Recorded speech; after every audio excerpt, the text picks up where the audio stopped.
अऊज़ु बिल्लाहि अस्समीउल अलीम मिनश शैतानिर रजीम।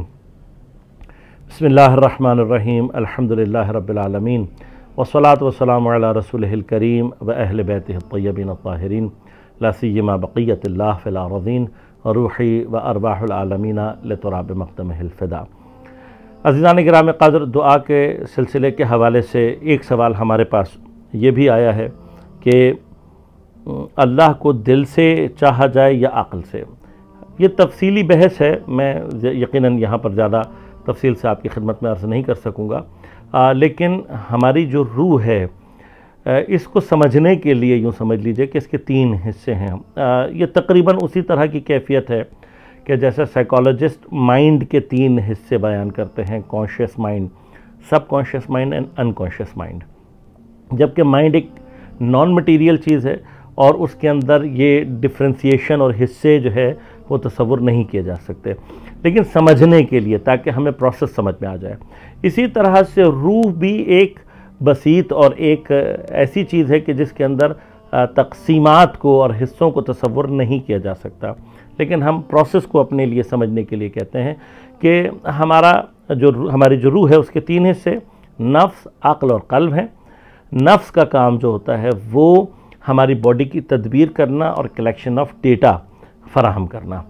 ये तमाम का तमाम डेटा आक़ल में जाता है। आक़ल से बुनियादी तौर पर हम माक़ूलात को दर्क करते हैं, नफ्स को कंट्रोल करते हैं और आक़ल के ज़रिए से ही हम मुख्तलिफ़ अक़ीदों को क्रिएट करते हैं। लिहाजा तौहीद क्या, अक़ीदा क्या है, इसको समझने के एतबार से अक़ल है, लेकिन उससे आगे का मरहला क़ल्ब का है। हमारा अक़ीदा एक्टिवेट उस वक्त होता है जब वो क़ल्ब में दाखिल होता है।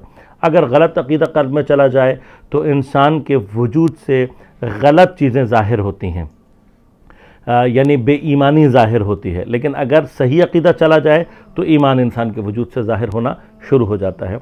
खुदावंद करीम के बारे में वो ज़ात है कि जिसको अक़ल से दर्क नहीं किया जा सकता। अक़ल का काम सिर्फ़ ये है कि खुदा के वजूद का इस्बात करना।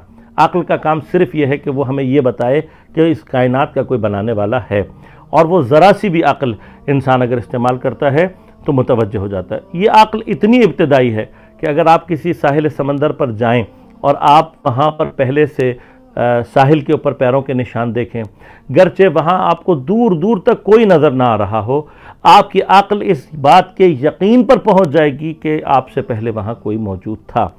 लेकिन यही अक़ल कायनात को देखकर खुदा और बनाने वाले को दर्क ना कर सके तो ऐसी अक़ल पर हैरानगी है। लिहाजा अक़ल का काम दर्क करना है इस चीज़ को कि इस कायनात का बनाने वाला कोई है। इसके बाद क़ल्ब का काम है, क़ल्ब से अल्लाह तबारक व तआला को डिटेक्ट, दर्क किया जाता है। क़ल्ब अल्लाह का इहाता नहीं कर सकता, क्योंकि जो चीज़ इहाते में आ जाए वो खुदा नहीं हो सकती। क़ल्ब का काम सिर्फ डिटेक्ट करना है। जैसे हमारी नाक खुशबू को डिटेक्ट करती है, हमारी ज़बान जायक़े को डिटेक्ट करती है, इसी तरह से सिर्फ डिटेक्शन की हद तक क़ल्ब का काम है कि खुदा को दर्क करे। लिहाजा अमीरुल मोमिनीन से जब पूछा गया तो आपने फरमाया कि मैं खुदा को क़ल्ब की आँखों से देखता हूँ। अस्सलामु अलैकुम व रहमतुल्लाहि व बरकातुहू।